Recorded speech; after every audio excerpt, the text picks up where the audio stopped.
Mon cœur languit après toi. Ma vie a tant besoin de toi.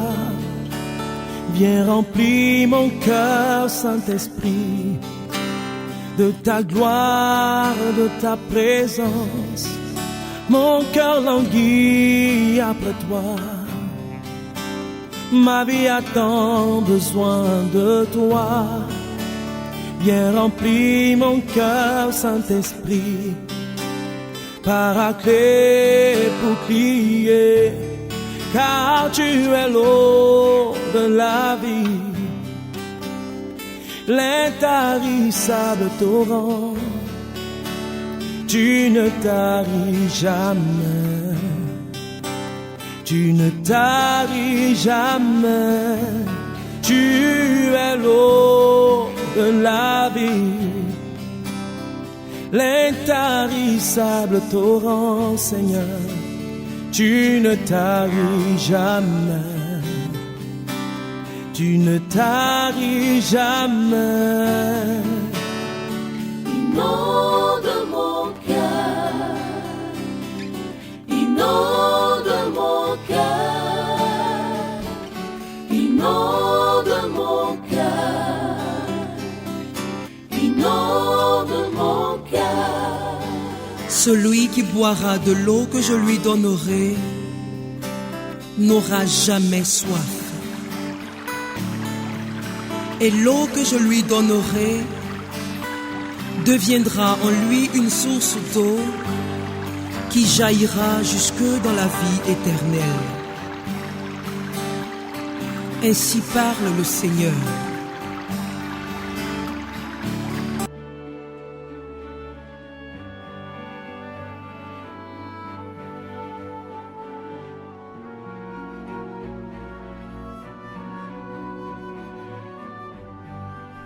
Lecture du livre du prophète Michée. Écoutez donc ce que dit le Seigneur. Lève-toi, engage un procès avec les montagnes, et que les collines entendent ta voix. Montagnes, écoutez le procès du Seigneur. Vous aussi, fondements inébranlables de la terre. Car le Seigneur est en procès avec son peuple, il plaide contre Israël. Mon peuple, que t'ai-je fait? En quoi t'ai-je fatigué? Réponds-moi.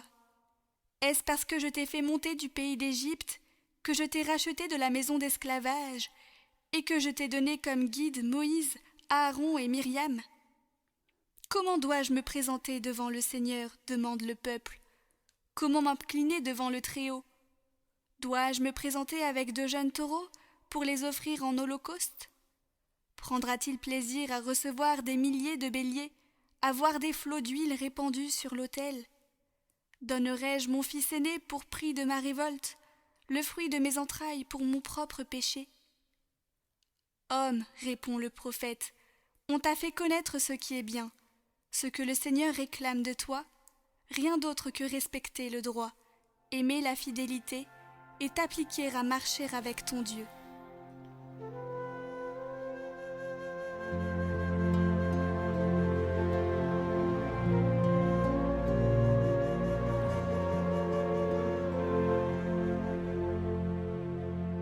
À celui qui veille sur sa conduite, je ferai voir le salut de Dieu. Assemblez devant moi mes fidèles, eux qui scellent d'un sacrifice mon alliance, et les cieux proclament sa justice. Oui, le juge, c'est Dieu. Je ne t'accuse pas pour tes sacrifices, tes holocaustes sont toujours devant moi. Je ne prendrai pas un seul taureau de ton domaine, pas un bélier de tes enclos. Qu'as-tu à réciter mes lois, à garder mon alliance à la bouche, toi qui n'aimes pas les reproches, et jettes loin de toi mes paroles? Voilà ce que tu fais. Garderai-je le silence? Penses-tu que je suis comme toi? Je mets cela sous tes yeux et je t'accuse. Qui offre le sacrifice d'action de grâce, celui-là me rend gloire. Sur le chemin qu'il aura pris, je lui ferai voir le salut de Dieu. À celui qui veille sur sa conduite, je ferai voir le salut de Dieu.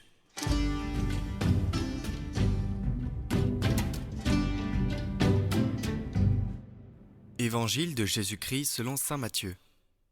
En ce temps-là, quelques-uns des scribes et des pharisiens adressèrent la parole à Jésus. « Maître, nous voulons voir un signe venant de toi. Il leur répondit, cette génération mauvaise et adultère réclame un signe. Mais en fait de signe, il ne lui sera donné que le signe du prophète Jonas. En effet, comme Jonas est resté dans le ventre du monstre marin 3 jours et 3 nuits, le Fils de l'homme restera de même au cœur de la terre 3 jours et 3 nuits. Lors du jugement, les habitants de Ninive se lèveront en même temps que cette génération, et ils la condamneront. En effet, ils se sont convertis en réponse à la proclamation faite par Jonas. Et il y a ici bien plus que Jonas. Lors du jugement, la reine de Saba se dressera en même temps que cette génération, et elle la condamnera. En effet, elle est venue des extrémités de la terre pour écouter la sagesse de Salomon. Et il y a ici bien plus que Salomon.